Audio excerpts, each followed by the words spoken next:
statement that you said, Dr. Bright, in our first video together that really shocked most of the viewers was when you said eating butter lowers cortisol. And that's something that I personally have felt when I'm stressed out or I feel a little bit irritable. I eat butter straight out of the fridge and I feel immediately better. Could you go more in depth about that, Dr. Bright? We make all our steroid hormones out of cholesterol. So that's the master ingredient. And it has to be animal fat. And as different steroid hormones are metabolized, your endocrine system responds by making cortisol for you to adapt to the stress, to handle the stress, not to freeze in fight or flight mode, right? You don't want to freeze because then you'll get eaten. So you send vasomotor, you have a hot flash, your liver is producing sugar for you to have energy to run. All that's happening and your cortisol is really high. So the fat will address that by replenishing the stress response. So you don't run out of the stress response, because running out of the stress response is stressful. And there's a study that they did with athletes, 2 weeks on a high fat diet and 2 weeks on a high carb diet. And they pushed them to the max. And obviously exercising, training raises your cortisol level because your body sees it as stress. And those that ate a high-fat diet, they measured their cortisol levels over a 2-week period, had lower cortisol levels. Oh my goodness. So could we say that fat is like an aphrodisiac? No. We just have a little something going that way, gets everybody relaxed in a calm state. Yeah. Well, I talked to a woman today who said her eyes lit up when she started eating fat. So I just think it's energy, really. You know, everything needs energy. Yes. So there's ways to actually measure cortisol? Yes, absolutely. Not blood, not serum.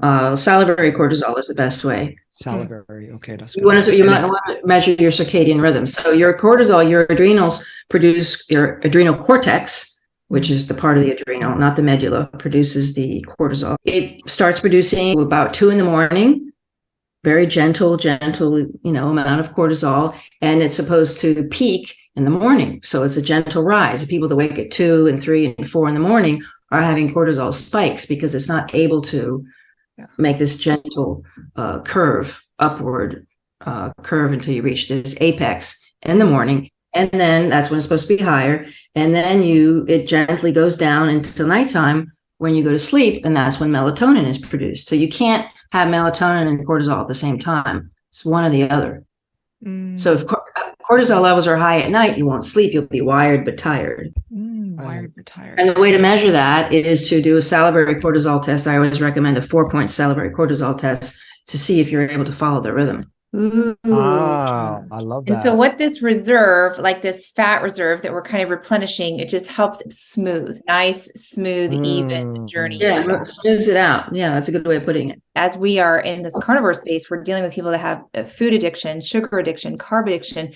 And so the concept of being addicted to particular things has come up. I've developed this, it's been around forever, this brown butter bites, right? Oh, yeah. It's so popular, and the carnivore space has embraced this. And I will, from time to time, have folks say, I think I'm addicted to those, or I think I'm addicted to butter. And I think I'm addicted. I've never actually heard anybody say they're addicted to fat trimmings. I haven't had that one yet. No, butter, I can definitely say yes. Maybe it's because butter has that like extra boost of flavor and there's still some traces of lactose.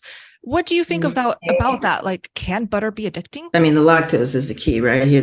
If you make ghee, the quantity of protein and lactose that rises to the top is just minimal. It's a tiny amount. Yeah. So I don't think you're going to get an insulin spike from that quantity of lactose. You have to be incredibly sensitive. It's really hard to be addicted to fat. It's really hard because it doesn't cause that insulin spike. You can be addicted to protein. You can be addicted to carbs. Protein obviously causes much less of an insulin spike, but it does cause a bit of an insulin spike. Fat doesn't. It lowers it. That's why I tell people to measure the ketones after they eat fat. So this whole, all the research papers say cortisol is raised after eating. That's because you're eating carbs and protein. If you eat a bunch of fat and you measure ketones after, the blood sugar drops, the ketones rise. So with insulin spikes, that seems to be issue, right? For our blood glucose spikes. So is that the same for cortisol?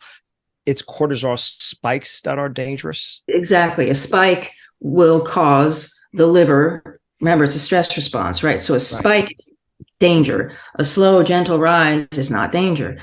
A spike means danger. What does the liver do? It produces a load of sugar in order for you to run away. So the liver doesn't know that it's spiking because you took CBD or you danced all night or I don't know what you did, or you ran a marathon. It doesn't know that it's just producing a lot of blood sugar in order for you to run away. Now, I personally, if I paddleboard 2 days in a row, I won't sleep well the second day. Because my cortisol levels are high when I'm paddleboarding, unfortunately. And if I do it one day, I'll sleep great. The second day, if I do it, I skip a day, unless it's raining. And I try it, I went twice this week in a row, which I don't usually do. And I didn't sleep as well the second night. Interesting. So it's bad to keep it also elevated too. So it's not just a spike. It's not good to have it elevated for long periods of time. Elevation is degenerative. It burns bones. I write about that in my book. It disintegrates. It's like a fire in your house. So your body, your endocrine system will respond by not producing cortisol. So ACTH, which is the hormone from the brain that tells the adrenals, okay, now produce cortisol, it'll stop telling the adrenals to produce cortisol. And that's why you have people with low cortisol levels, not because there's anything wrong with their adrenals. That's really rare. It's because that's been dampened because the fire has to be put out. Yeah. So besides eating animal fats to smooth out those cortisol ups and downs, we often see exercise as a good stressor on the body, right? Yeah. So how does one know if they're overdoing it just to test the cortisol and see, or is there any other signs that we can watch out for? Not recovering, being sore. You're supposed to exercise and then feel better. Your muscles aren't supposed to hurt. You're not supposed to push yourself. I remember when I was doing Kung Fu, I would just push and push and push and push, and you don't really recover. So your performance is impaired. So you're not as good at the activity that you would be if you were not having a high cortisol level all the time. I push through until it gets numb, right? But the pain's there, right? Yeah. Yeah, well, that's the horrible exercise and diet will not, you won't have a heart attack and you'll supposedly live longer. That's just bullshit. It's and the Belinda Fetke, who did all these amazing research papers, who produced these articles, Dr. Fetke's wife, Gary Fetke, connecting the rise in this obsession with diet and exercise to companies like Kellogg's and Coca-Cola, and the continuous noise about diet and exercise from the Harvard and everywhere has been really because of things like Seventh-day Adventists who sold grain, sold cereals, who viewed meat as something that makes you masturbate or want to have sex. Right. So over 100 years or more, that message has become this noise of diet and exercise will keep you young and healthy, and it does not. I believe in exercise, but not to the point of like you and I pushed myself too. Yeah. I agree. I've been more about movements than anything else. It's great to move, but exercise. Ability. Yeah. And it's like, what are we exercising for sometimes? It's like, it should be fun. It should be fun. Exactly.